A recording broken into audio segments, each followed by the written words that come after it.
Dear friends, welcome to the fourth lecture in our series, The Life of Chords. I'm today joined by Donohoe, who is going to play a lot of various virtuosic and interesting pieces for us. And we are going to talk about diminished and augmented chords. I have a picture of Liszt here because he had most, probably of all composers, most to do with both of these kinds. So, we'll start with a chord which is called diminished seventh chord. Now, these chords that I'm going to talk to you about today, they might not be just as important structurally as the ones we were talking about last time. In fact, you probably can do without them. But they bring a lot of color to the music and expression and particular effect. Yeah, so composers have always been using them for effect. For example, this diminished seventh chord.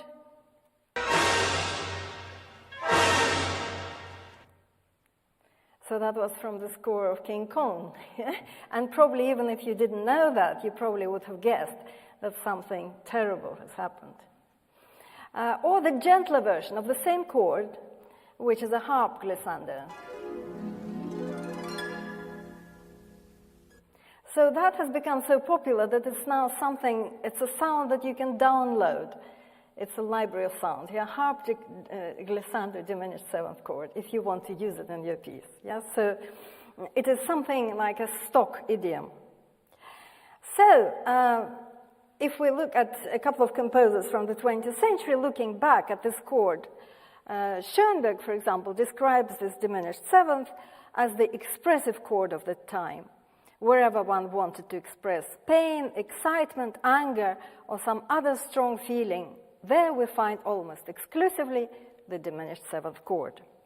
Or Luigi Dalla Piccola says, every shock, every horror, every rape and abduction, every surprise, every apostrophe, every curse, and sometimes even desperate invocations are underscored by the diminished seventh chord.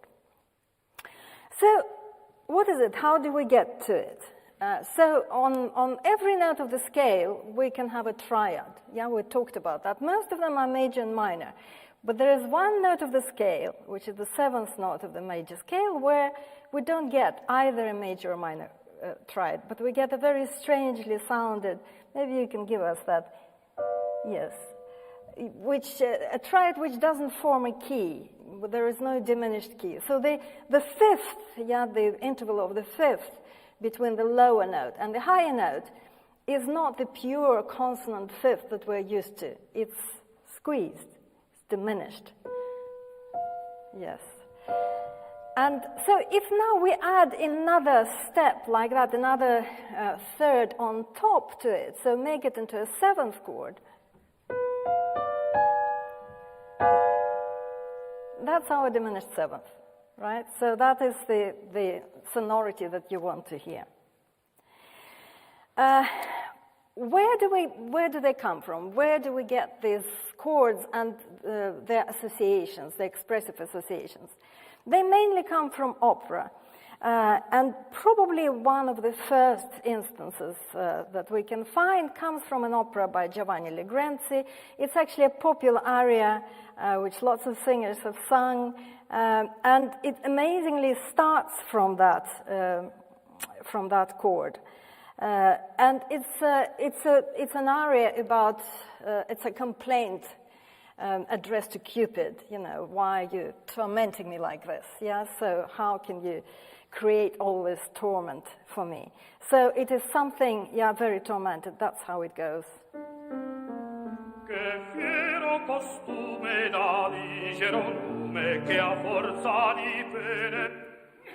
So just the very beginning is already extremely kind of emotional and expressive.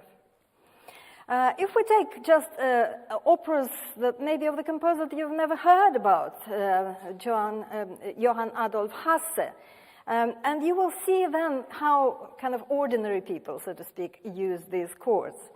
Yeah, so these are a couple of recitatives, and every one of them has to, where this chord or this interval of diminished seventh appears, has to do something with tears or with kind of exclamation, with pain. For example, the first one, I'm going to find Fabrizio and cry. Yeah, so if you can just give us that sense.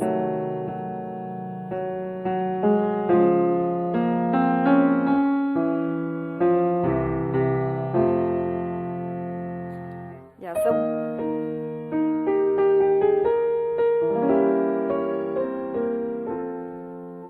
yeah, oh cara madre, yeah, oh poor madre, oh dear mother. Yeah, so you have all these exclamations and sighs and tears in operas. So this is all quite simple, yeah, it's quite straightforward. But at the same time as Hasse, we have Bach as a contemporary of Hasse. And Bach seems to have discovered the potential of the diminished seventh chord, and nobody else has done. You know, he's used it in so many ways, and I think I can't think of any kind of other composer who has done that. For example, there is this chorale, yeah, the literal chorale, durch Adams Fall ist ganz verderbt, which means that because of the fall of Adam, yeah, the world is corrupted. Everything has been corrupted. So the melody of that chorale is in the top line, but everything that happens underneath is kind of pictorial. Yeah, so first of all, you have those intervals in the, well, this is an organ piece originally, yeah, so in the pedal you will have those diminished seventh going down. Would you like the diminished seventh? No, just separately, yeah, yeah.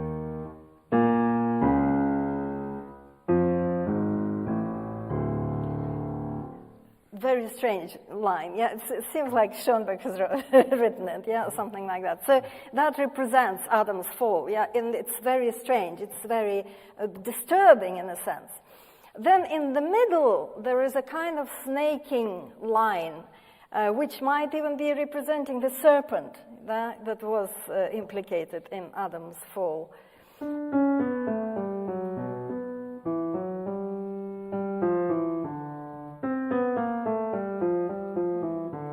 So there's a snaking line, and then there's a top line, which is just the melody of a chorale and is very simple. Yeah, so there's quite a lot of complexity. And, you know, I think if people, when they would have heard this music for the first time, they would be extremely surprised, because the harmony becomes very complex. And it's really disturbed by these diminished sevenths, which appear every now and again, a kind of corrupted, almost.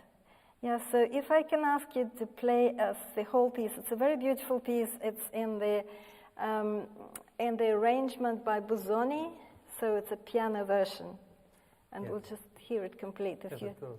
Mm-hmm. Yes, we should clarify maybe that the original is an organ piece, which Busoni was very, very good at transcribing for the piano. He did many of Bach's great organ works for piano solo, and this is one of them.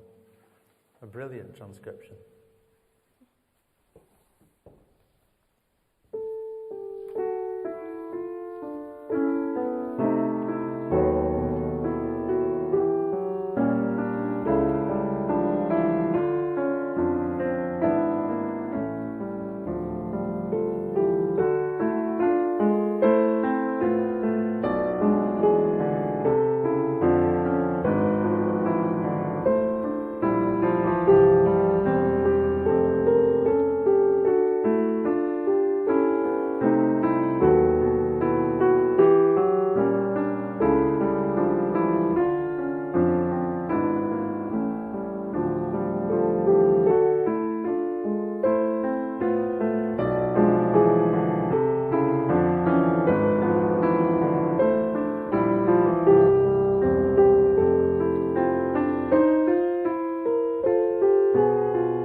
quite amazing.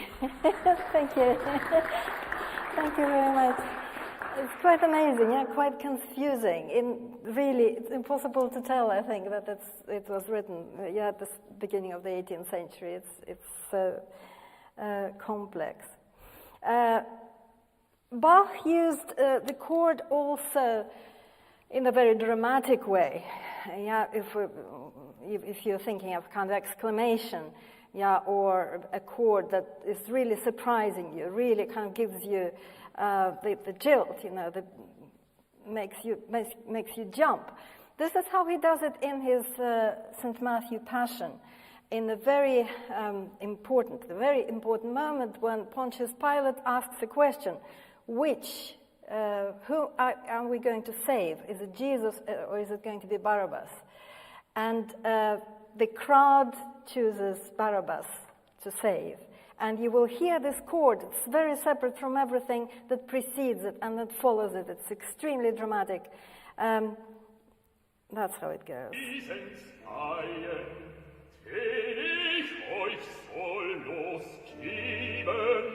Sie sprachen.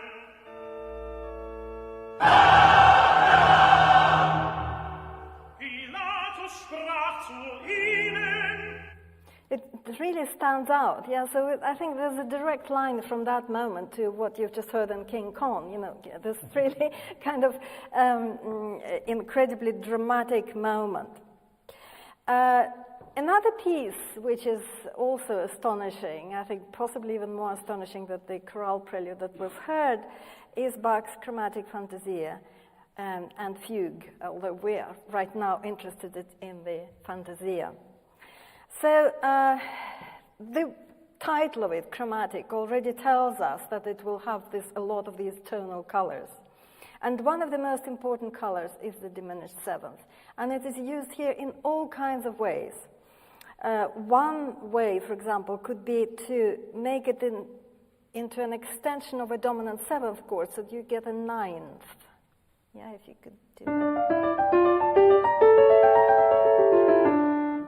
Yeah, so it sort of appears on top there. Another way is to have several diminished chords in a row, kind of snaking downwards. And what that does is completely remove the sense of a key, remove the sense of tonality. Yeah? So it disorientates us. There's something woozy about it, isn't there?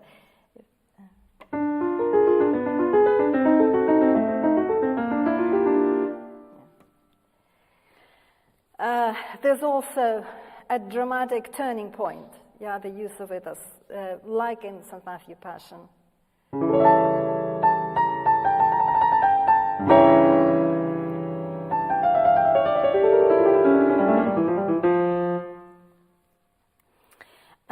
Then it also can be used with a different kind of melodic note, an extra dissonance on top, which becomes very, very plaintive. You know, it's like a sigh, like a lament, but also incredibly expressive.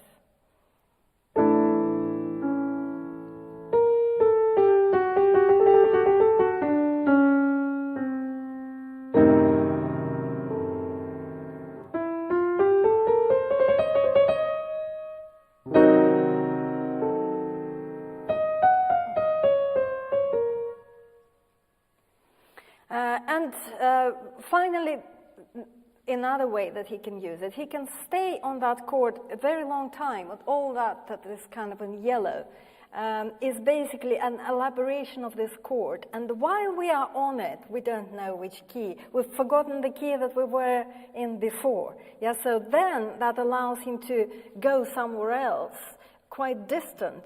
Yeah, because we've already forgotten what the key was. So it's a way to kind of completely mislead you and make you lose your way. So maybe you could play.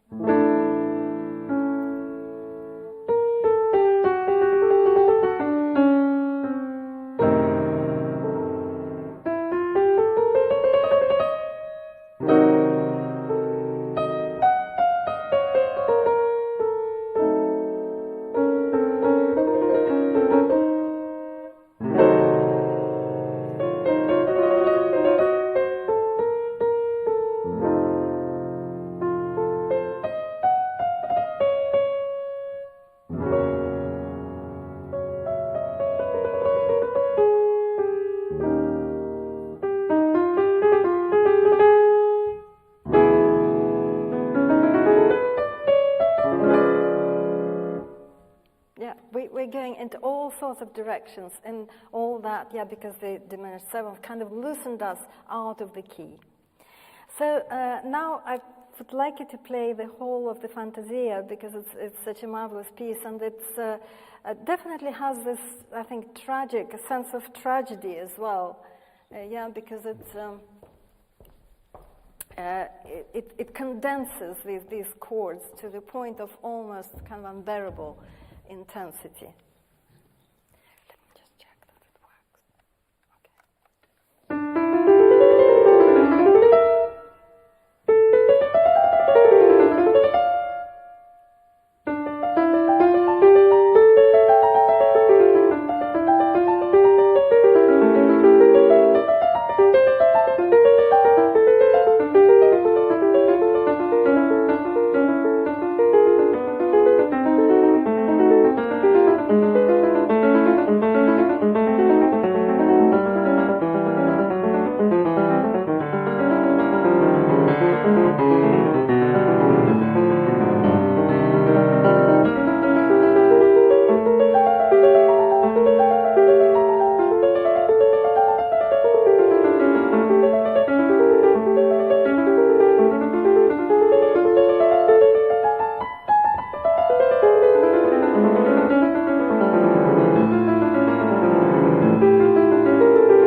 It's an extraordinary piece, isn't it? And this is Bach's son saying many years later, no chords is more convenient than the diminished seventh as a means of reaching the most distant keys more quickly and with agreeable suddenness. Yes, so obviously he must have learned a thing or two from his father. And you would think, this is such an encyclopedia of the use of this chord that, there was nothing for Bach's followers to do. Well, thankfully, Bach's music was forgotten for a long time, so they were discovering the potential of the diminished seventh chord on their own. And the next chapter of our lecture is about two contexts that scholars have identified in 18th century music in which this chord appears most. And they call them ombra, as in shadow, and tempesta, as in tempest, or storm. The first word you can see refers to the supernatural horrors in which the 18th century started taking more and more interest. And in particular, this is an ode to Shakespeare by the composer William Boyce. And there is a moment there, if we could just hear where that diminished seventh comes in, it comes in with the word, and terror with distorted mien erects the hair and chills the blood. You have these chords coming in. Yes. So that is a bit more with it. A bit more, yeah.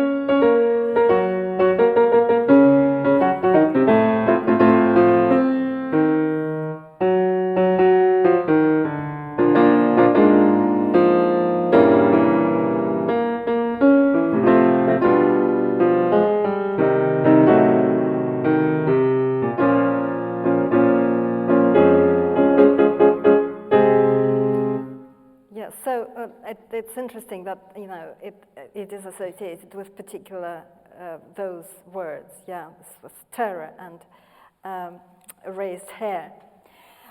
We have quite a lot of sort of theory about this coming at the same time. For example, Edmund Burke writes about the new aesthetic category, which he calls the sublime. So kind of something that is more intense than the beautiful, something that exceeds our human scale, something that is so strong, that it is kind of excites our feelings almost to an impossible degree. And this is what he says: whatever is fitted to in any sort to excite the ideas of pain, of danger, and that is to say, whatever is in any sort terrible, or is conversant about terrible objects, or operates in a manner analogous to terror, is the source of the sublime. That is, it is productive of the strongest emotion which the mind is capable of feeling. And another, Scottish poet, James Beattie, writes a few years later about that pleasing horror, which when joined to words descriptive of terrible ideas, music can invoke quite effectively, effectually. So it's the idea that horror can be pleasing, that it is something that we're looking for in music.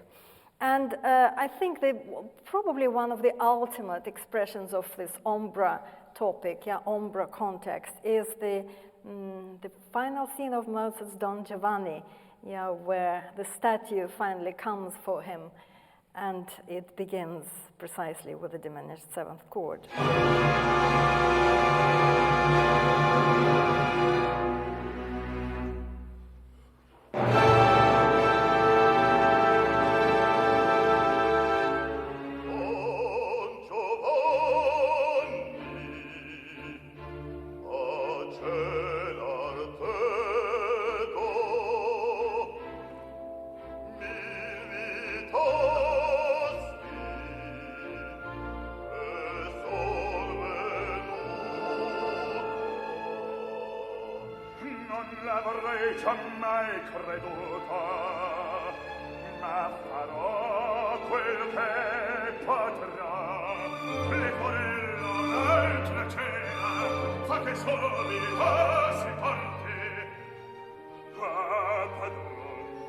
Padron, sian tutti morti.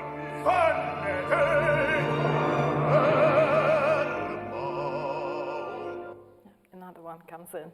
Yeah, so it's full, of course, of other elements, such as the trombones, that are introduced, this very kind of funereal rhythm, but the harmony and these diminished seventh chords play a great role in intensifying this moment.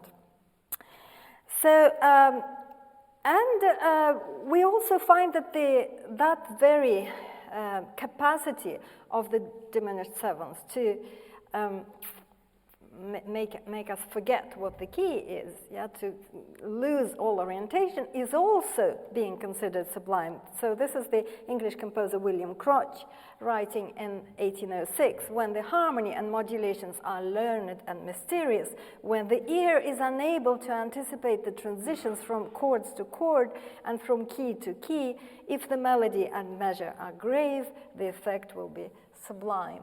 I think we can refer this very much to the chromatic fantasia that you've played for us, because although probably the word wouldn't have been used then, but it certainly answers this description. Now, if we talk about the other context, which is the storm, so there are obviously natural storms, depicted in music extremely efficiently. For example, in the Pastoral Symphony, where the storm actually interrupts the previous movements. The previous movement doesn't have an opportunity to quite finish. It's really.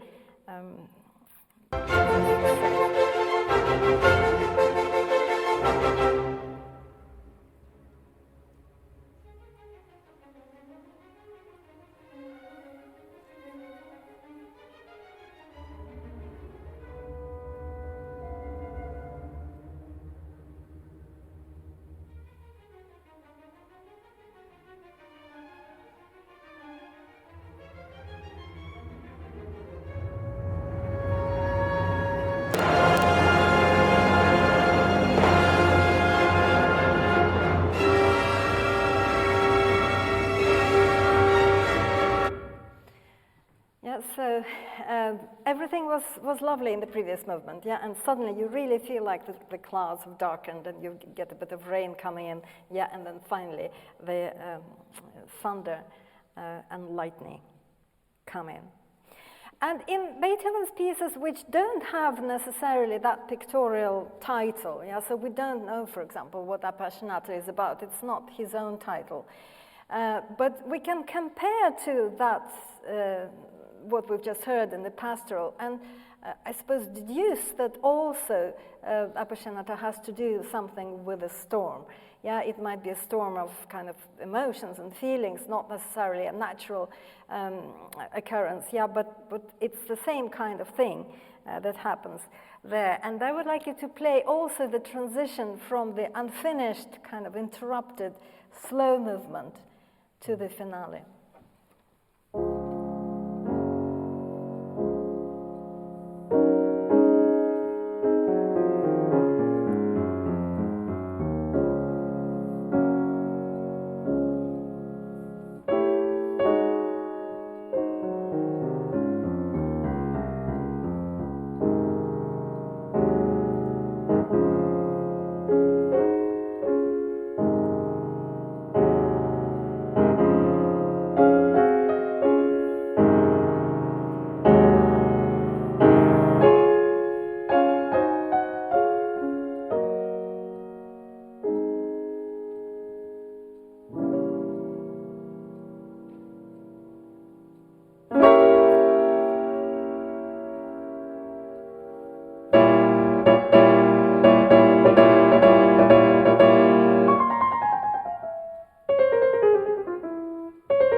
I think, it's extraordinary, how that chord is also voiced. It's quite an unpleasant sound, isn't it? I remember my child had it as an alarm clock, and I also thought that was a very unpleasant way to wake up in the morning. It will definitely get you out of bed. And there are a couple of more ways in which he uses the chords later on as well, interrupting the music, yeah, sending us again into this kind of strange sense of uncertainty, yeah.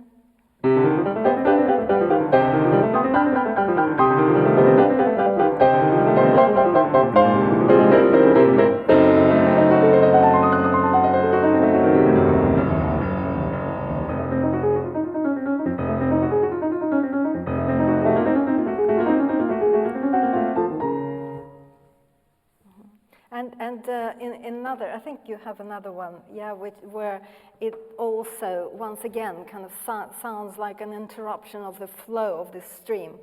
And every single time it happens with the diminished seventh.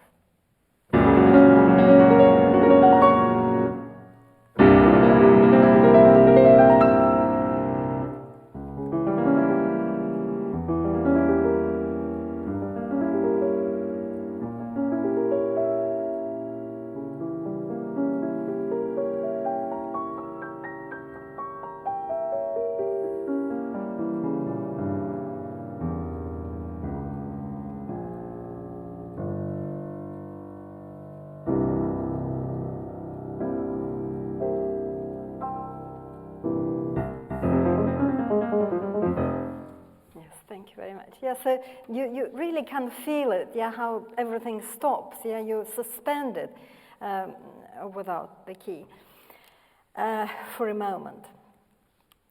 I was looking for something more modern that would also use this tempesta context, and I found a lovely piece by Thea Musgrave, which is called Turbulent Landscapes. Yeah, so it's actually based on paintings by Turner. And each one of them is turbulent in some way. And she uses this diminished harmony almost throughout in these pieces. And also, she uses a scale that is associated with this diminished harmony. And that scale is called an octatonic scale. It's called octatonic because it has 8 notes in it. So if we kind of half fill in every little bit of the diminished 7th chord, we should be able to get it. If you could just play it.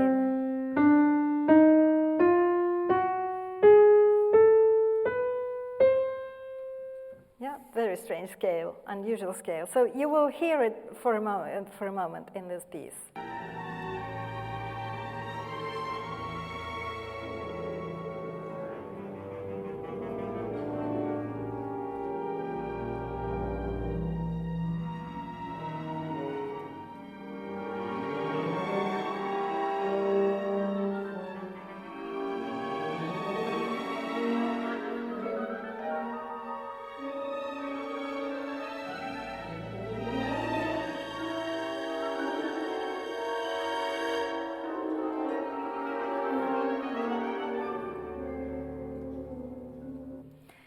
So it's called Sunrise with Sea Monsters. Yeah, so I think the sea monsters, she uses the tuba to represent at least one of the monsters, and the tuba is playing this strange scale. Yeah, so you can see how that idea, yeah, that context actually survived into the 21st century. Well, now we are approaching an interesting topic, which some of you might have already predicted that I will have to address.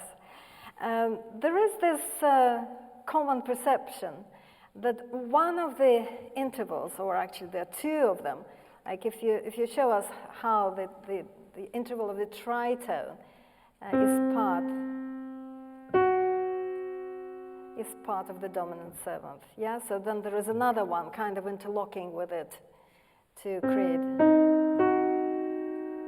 and yeah, so you have kind of 2 tritones together, yeah, together, yeah, exactly, yeah. And people get excited about that, yeah, because they have this idea that during the Middle Ages, this interval of a tritone was a forbidden interval, and the reason for that was that it was associated with the devil, yeah, diabolos in musica. You must have heard that. Yes, I have. I must actually tell a really strange story about that. There is a comedian who's a very intelligent, incredibly clever man with an unbelievable musical brain called Bill Bailey. I'm sure many of you know him or know of him. Apparently we look alike, and we've never been seen together in the same room. But anyway, he was interviewed on, I think it was GMTV, several years ago, in anticipation of a tour that he was doing that was around classical music and the funny aspect of it. And he was trying to explain to the people on GMTV about the tritone. And I've never seen such an expression of total blank, glazed over faces that he was greeted with, because they were very worried, obviously, that everyone would turn over onto BBC because he was being too intellectual. But it was really very interesting to actually discover through Marina that it's wrong. It's not the case that in medieval times the tritone was associated with the devil.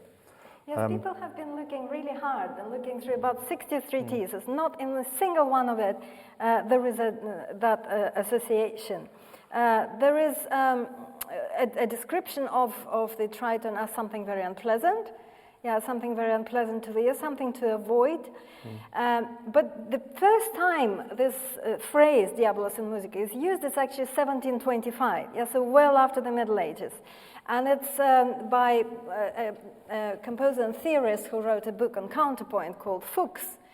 And basically he comes out with this little mnemonic phrase for singers, mi contra fa, diabolos in musica. Yeah, so it's something to remind them of what not to do when they're singing. So maybe the phrase indeed existed, but it probably just was a joke. You know, actually the tritone didn't have to be forbidden for that reason. They were trying to avoid it precisely to avoid that kind of unpleasant sound. And it is considered like the most dissonant interval that there is. The ratio, frequency ratio is quite high, so it is quite harsh. And this is why people always represent car horns or something in music through with a tritone. Like Gresham, I think in American in Paris. Yes, he gives you, yes. Although your own car horn is not actually tuned to the tritone. It's a minor third. Yeah, but anyway, there's this perception, that it's the most dissonant and the most unpleasant. And do you mind if I just mention something that's just occurred to me, which was Britain's War Requiem, Benjamin Britten's War Requiem, which of course is in memoriam of all the people who died in the First World War, an incredibly tragic work. But there's this moment, which I think comes 3 times, where the choir sings this, something like this. I hope I get it right.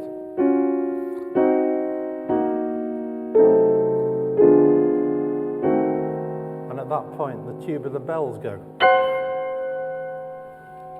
And eventually, it resolves onto this, which is the end of the requiem. But this bell, which is exactly the tritone that we're talking about, it's piercing and so incredibly tragic in the context.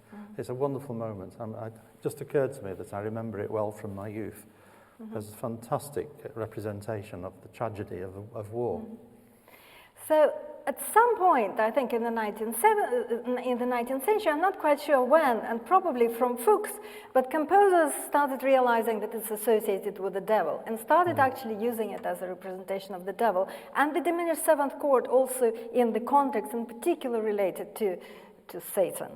So one very famous example is from Weber's opera Der Freischütz, where you have this Wolf's Glen scene where magic bullets are made, and these are the bullets which cannot miss their target. So obviously they're made with the help of the devil.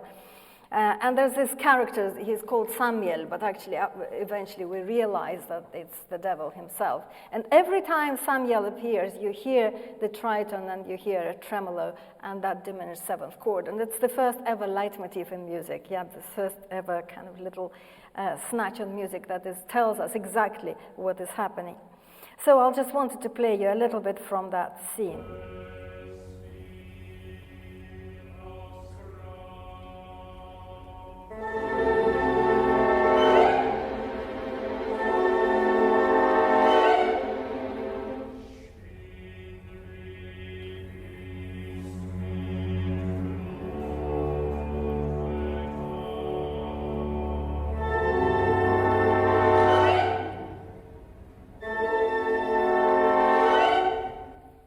kind of witches, yeah, shouting there, the tritone.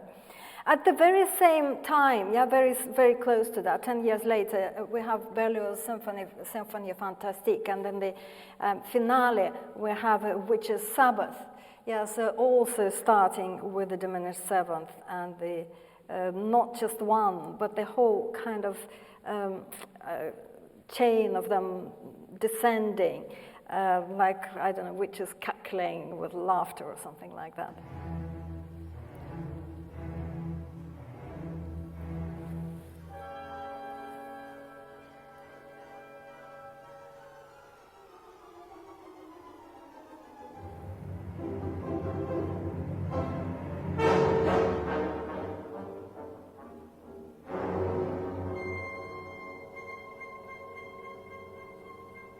Again, very disjointed music. That's what they're just gathering, yeah, for the Sabbath. But you feel, yeah, that something really, really evil is happening there.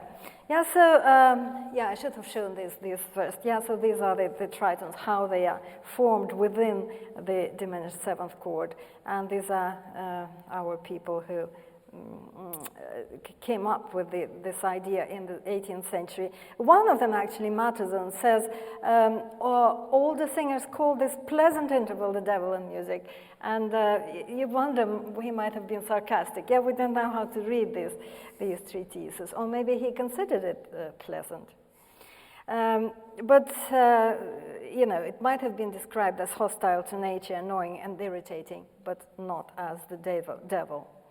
Once again, if we even go sort of later on into the 20th century, this association just stays. Yeah, so you have a piece by George Crumb, which is called Devil's Music.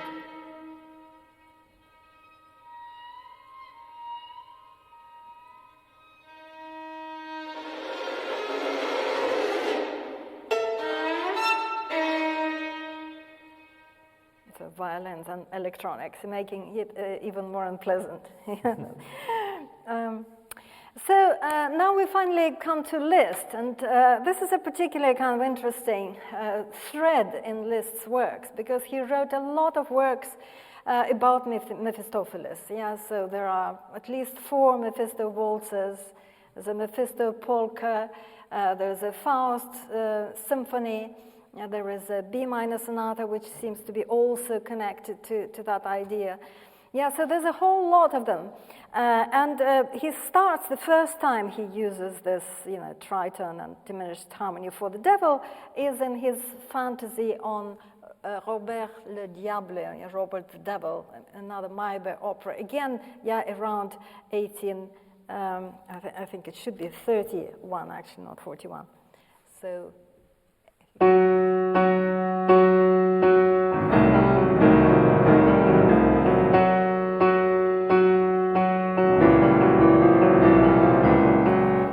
Yeah, so very striking beginning. It's not actually in the opera. He makes it much worse. Yeah, so, I think, you know, it might have been something kind of almost autobiographical, because both his virtuoso predecessor, Paganini, yeah, the virtuoso violinist, and Liszt, who was so exceptionally virtuosic on the piano, they were compared to the devil. Yeah, it felt that there was something supernatural about their playing. You can see that both Robert Schumann and Clara Schumann describe him as the demon. Yeah, the demon's power began to awake. He first toyed with the public as if to test it, then gave it something more profound, until every single listener was drawn up into his art. And then the entire mass of the audience began to rise and fall exactly in accordance with his will. With the exception of Paganini, I have never encountered any artist who possessed to such a high degree Liszt's powers of subjugating, elevating, and leading the public. And so he really felt it was demonic power. And Clara Schumann, who really disliked him, I think, quite a lot, had to admit as well, he played as always with a truly demonic bravura. He lorded it over the piano like a devil. I know no other way to express it. Yeah, so I think he was aware that this was happening, and it possibly, you know, some of his struggles were represented in music as well, because as you might know, he later ended up being a minor cleric, yeah, so it's a religious figure, and wearing a religious dress, yeah, so he certainly was kind of torn between heaven and hell. And some of these struggles are represented in his amazing, extremely long work, which is his Piano Sonata in B minor. There is a theme, although, again, there is no title there. It doesn't tell us that it's Mephistopheles or that it's devilish, but we can sort of guess, can't we, if you could give us a sense of it.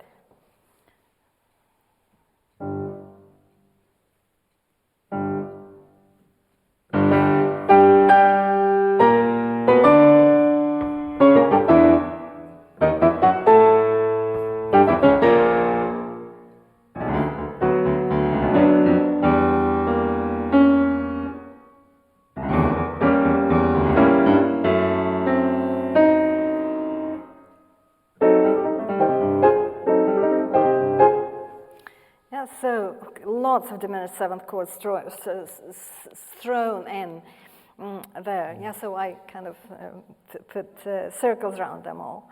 And on the very last page, even up to it's very long work. I can't remember how long. Yeah, so 31 and a half minutes. 31 and a half minutes, yeah. So depends on how fast you play. Depends on who's playing it. Yeah. So, but up to the last page, yeah, even on the last page, you still get a little bit of that Mephistopheles theme and the harmony. And then after that, yeah, only that last two lines, there are just pure triads, which are supposed to be more kind of, yeah, religious and heavenly. Yes, it's a resolution of the conflicts of the whole piece. Yeah.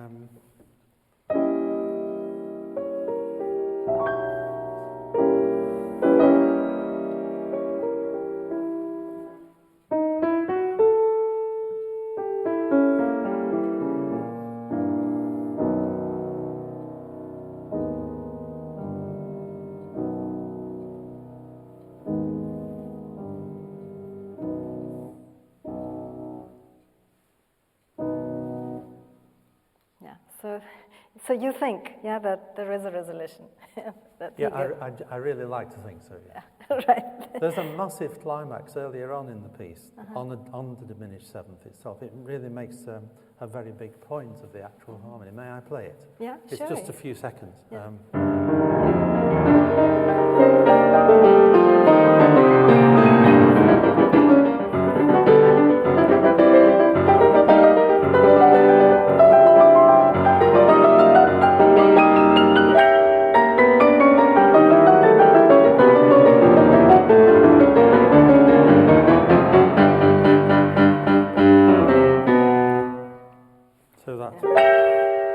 That's absolutely the terrifying pinnacle of that thing. Part of the piece. Yes. Yeah, and of course, like in the Faust Symphony, where there is actually a movement which is called Mephistopheles, that's also begins in the same way.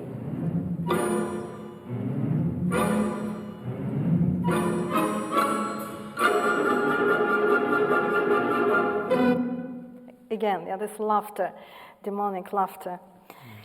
Now we're moving to the augmented triad, and this is going to be a much shorter chapter because it hasn't been used for so long. Yeah, and in fact, a lot of people, when even they recognize that there was a theoretical possibility to get this triad, it appears in the minor. Yeah, if we're in C minor, it will be on note 3 of the chord. Yeah, so it's kind of there. But it was not used very much, and they referred to it as chord of extraordinary hardness, as sharp musical spice, and also, as one of the theorists said, something quite useless. Yeah, so they were not very keen on using it, with the exception of Haydn, because Haydn would try anything. He literally, we've played so many examples from Haydn for various things. Yeah, he really experiments with things. So in one of the string quartets, in the trio of the Minuet, of all places, which is supposed to be extremely kind of simple music, but you have this augmented triad, which, maybe you can give us first, what it actually sounds like. An augmented triad? Just, any, yeah. Yeah, so they are kind of two big thirds stuck together, so it's more than a fifth. Yeah, so it's a kind of augmented fifth rather than a diminished one. Yeah, so very strange sounding chord. So they actually show you when it happened. It's a kind of painful moment with a little bit of an extra melodic note added in. And then the second time that kind of music comes in, it's actually diminished seventh. So as if Haydn knew what lecture I was going to.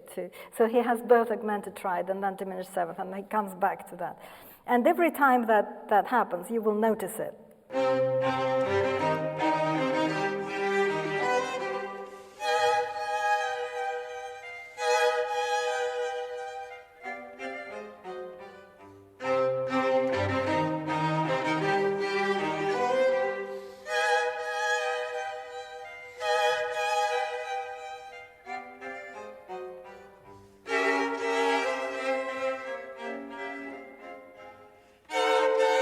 Diminished seventh.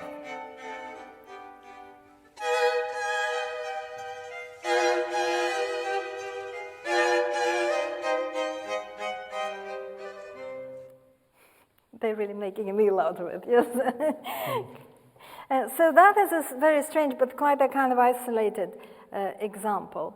And even as late as 1850, one of the theorists, A.B. Marx, said, if we take the major triad and raise the fifth, we are confronted by the shrill sound of the augmented triad.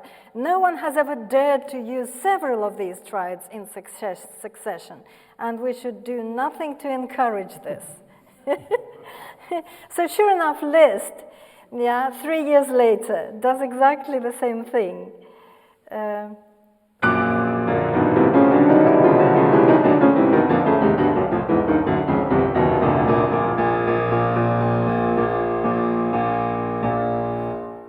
So that's quite an extraordinary, horrible noise. So yeah, he was particularly loved this idea of using this chord and was proud of it. He actually wrote about it. The augmented triad was still something remarkable at the time. Wagner had used these chords for the Wienersberg in Tannhäuser. Actually, there's not much there.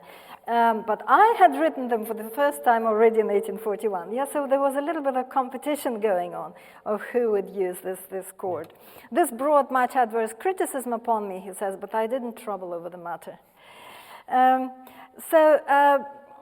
The first time in 41, he mentions the 1841, he actually uses it very prominently, as a kind of individual chord, not connected to anything. Something that occupies the whole bar. And it's in Liszt's Petrarch sonnet, which first appears as a song. Later on, he turns it into a piano piece.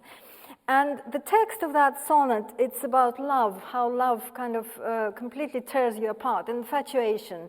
He says, I find no peace, but have no war to wage. I fear, I hope, I burn and turn into ice. So you're kind of torn into these different directions, and I think that's what it probably is associated with.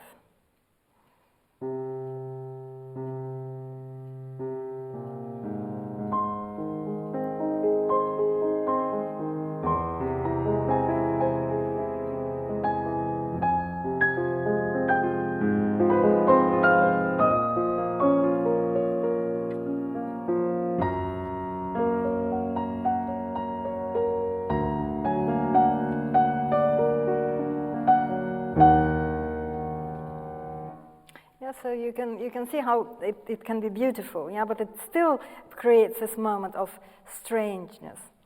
And most famously, he used that chord at the beginning of his Faust symphony.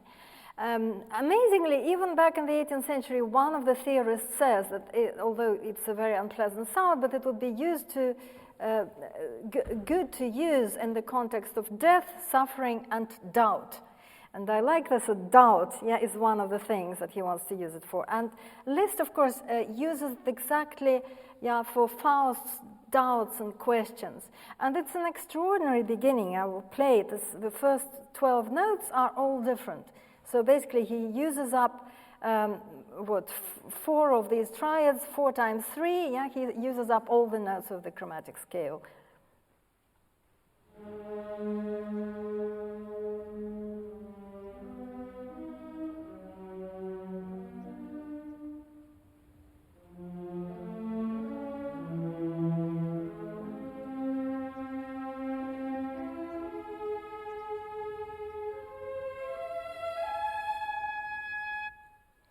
There is no key in this passage at all, yeah, because again, just like a diminished seventh chord, it gives us this sense of strangeness.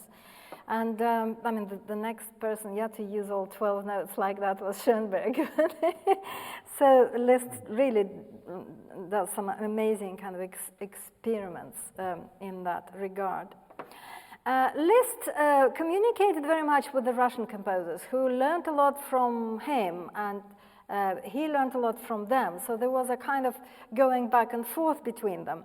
And Russian composers started using this triad as part of something that we associate very much with the Russian harmony. You will kind of recognize this sort of sliding from major to minor and back. If you could give us a little bit of that Scheherazade tune.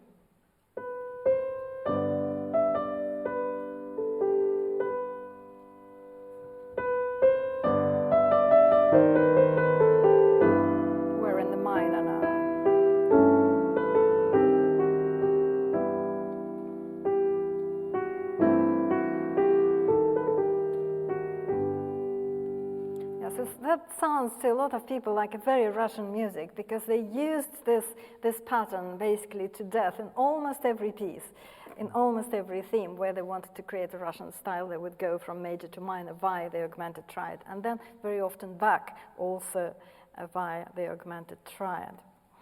Now, just coming back to Liszt's sonata for a moment, I wanted to introduce a moment when the augmented triad is used as part of a very special chord, a kind of portal that transfers us from one part of the sonata into another one in a very unusual way. Yeah, so this is actually a dominant seventh with a raised fifth. Yeah, so the augmented triad is kind of part of the dominant seventh chord. But the point is, yeah, that it shouldn't be in the key where we're starting from, yeah, which is G minor. So it shouldn't be there. It appears in a magical way.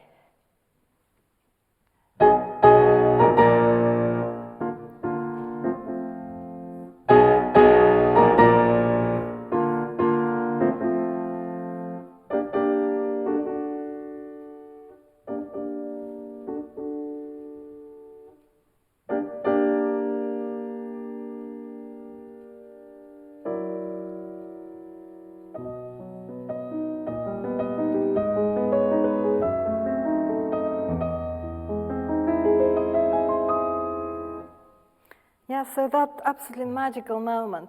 And once again, yeah, he uses, well, this is called enharmonicism, yeah, where one chord is kind of completely renamed. Yeah, all the notes you can see here in his manuscript, yeah, they all had flats, yeah, and the next chord has all sharps and even a double sharp. So everything kind of, it's morphs into something else, yeah, that is useful for a distant key. So again, this is what yeah, he uses these chords for. Again, moments of kind of sublimity, sublime beauty, and very unusual modulation.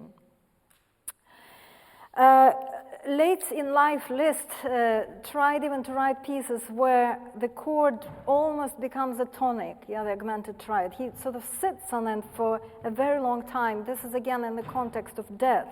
Yeah, so this is one piece called La Lugubre Gondola. So it's a funeral gondola that takes the body floating on the lagoon to the cemetery. So it's kind of supposed to float in limbo, yeah, between life and death.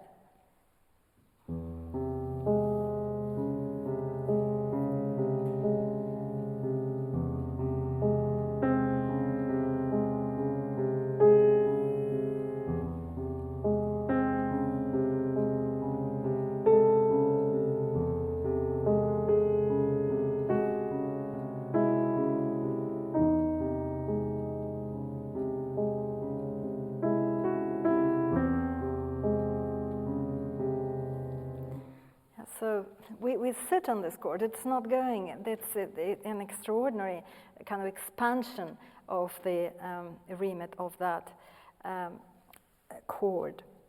So we have a sense that Liszt in his late years was trying various ways to unsettle tonality and actually write some music that would possibly be without a key.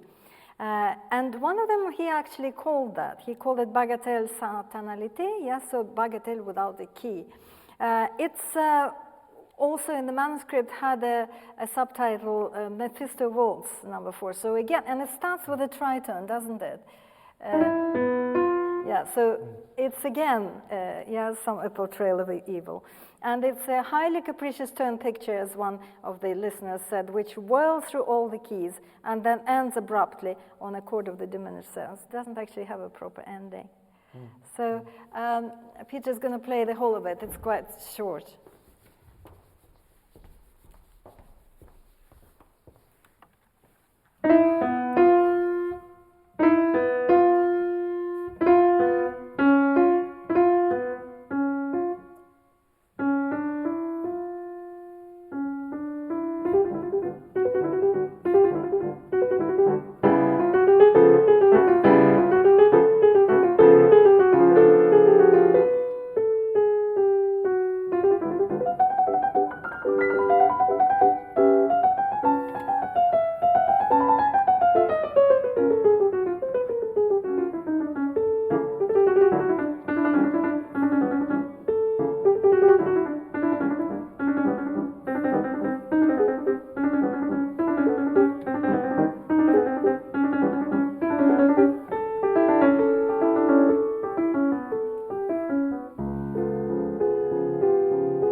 Thank you.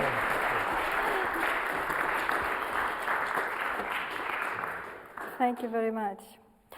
Well, the augmented triad also is associated with its own scale, and that's the whole tone scale. If you could just give us a kind of...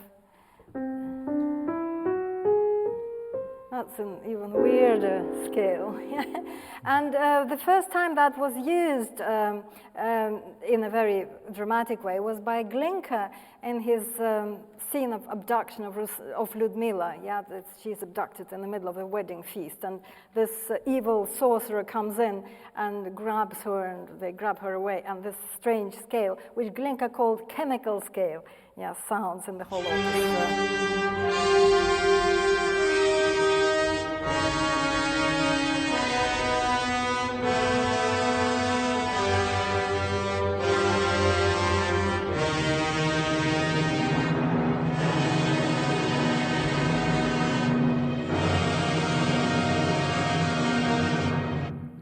he was extremely proud of that. And then all the Russians also wanted to use that scale. Mussorgsky used it for Boris's Nightmares and things like that. And Debussy, who was very keen on Mussorgsky, also got interested in that scale, and then it became very much part of his language. So we, at the very end, will have this mini recital with Peter playing a couple of pieces. One of them is called Voile, which is translated as veils or sails. We don't know. So it's something misty, so I've chosen kind of a picture for you to represent that. And that is all, except for the little middle section, it's all full of these augmented triads and whole tone harmonies of various sorts. It is, in fact, almost the whole piece is based on the same harmony, isn't it? So much so that on one occasion when I was playing this piece, I didn't realise that the piano pedal had stopped working properly. And because it sounds fine, all on the same pedal. Yeah, so you can leave it on. Yeah. And then I finished the piece and of course backed away from the piano in readiness for the next one and realised the piano was just continuing to play this sound and it wouldn't stop, which was when the whole concert was cancelled. Yeah. And the second piece is called The Joyous Island, L'Île Joyeuse, and in it that scale is used in a very different context and actually quite unusual. It's not for something horrible or death-related, it's the opposite. It's the joys of love. He was inspired by Watteau's pictures of all kinds of things going on in the 18th century, which was very decadent. And I think it gives you a contrast. You will hear a lot of kind of major chords, which kind of fanfares and very joyful. But there is also this dizziness that comes from the whole tone, which I think adds something into it. So that is, I've come to the end of my lecture, so that now we're just going to hear these two pieces from Peter. So please give him a bit of applause before that happens while I find the...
I'd like to thank Professor Frolova-Walker. That was an incredible lecture. We all feel really educated from Passionata to the shadows and the devils, and particularly I'd like to thank Peter Donohoe. That made the evening and was a real pleasure for all of us, and I think we've all been very privileged tonight.